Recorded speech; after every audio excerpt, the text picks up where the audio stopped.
I know that there's a lot of pressure for students to go to a bigger name to start out their careers, and then that just didn't fit for you. So how did you have the, I guess, A, courage to say no, and then B, what were those things that kind of gave you that insight that it wasn't right for you?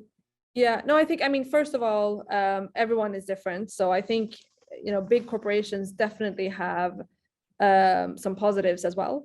But I think for me, it was very clear because I came from Prime, which was like very young, very fast moving, a lot, high performance people, high pace. It was very different from when I came to Ericsson, where it was, a very large company, where I felt at least that I didn't have that much impact on the day-to-day business. And I realized that that's actually quite important to me, that I feel that I can actually impact like decisions or our way of working, etc. And that wasn't really the case in the role that I was in at Ericsson. For me, it was a very clear gut feel that this is probably not right for me. I was also like fairly young, so I felt like if there's at any point in time that I can take some risk and do something that might be more risk taking, as in joining a startup, it's probably now. When I was there, I realized that okay, I actually need to spend some time with growth companies or scale ups or startups just to see like what is it that I actually want to do, or do I want to go back to consulting? Probably not. I probably want to work in a business, but it has to be like a fast moving business. And how did you decide what type of startup to do, or would it scale versus growth versus pure beginning?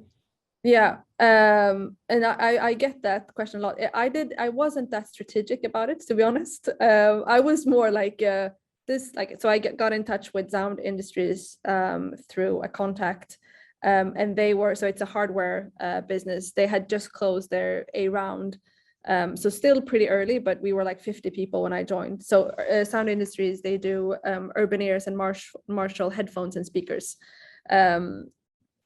They're pretty big in the Nordics. They have some sales in the US and Asia as well. And so I just got in touch with the CEO there, and we just worked on a role that could fit me, which essentially meant that I went down in salary, I went down in title, etc. So I did take some risk, but I just felt that if I want to be part of a company that is growing fast and I don't have the exact right background to get this role, probably, then I'll just have to accept that it will probably be a slightly different role description and slightly different salary. And it was definitely worth it, because that was also a very steep learning curve for me. So I worked quite closely with the CEO. We were growing super fast at a time. We were also launching a lot of new products. So I was essentially like an internal management consultant. So I worked with all the departments in the company. I would say like a junior chief of staff. Probably say, because back then you didn't have that chief of staff role, so it was probably like a junior chief of staff, so not a senior one, of course, but like I worked with everything that was related to the growth journey of Sound Industries. For students who want to get into venture for their longer term career, is there any one piece of advice you would suggest for them in terms of getting onto that path? Yeah, so I also get that question a lot, and I think it's a difficult one to answer, because I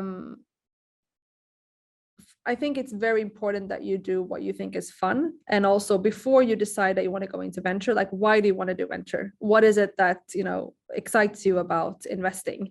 Because I think the passion is very important to be good at any job, but especially I would say in venture capital, that you like working with people, that you like working with entrepreneurs.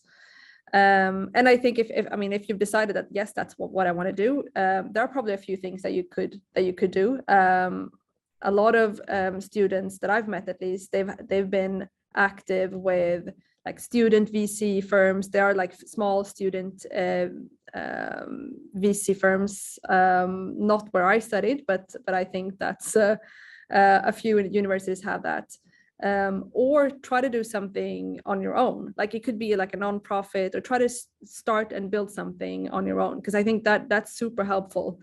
even if it doesn't have to, you know, become massive. It's just, you know, getting that operational background and starting something from scratch is very helpful. And otherwise, I would try to be quite opportunistic. I try to, when I talk to students, I try to tell them not to be too strategic about things. Because I don't know, maybe it's because I was never strategic about things.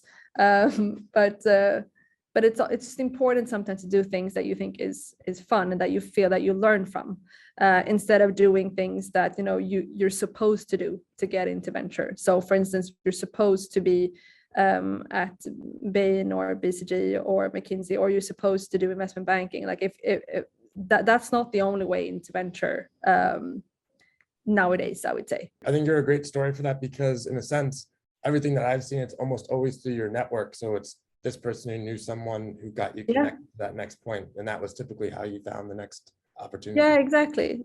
So spend time on networking, and if you want to get into venture, I mean, try to reach out with people that are in the industry now and talk to them and try to learn from them.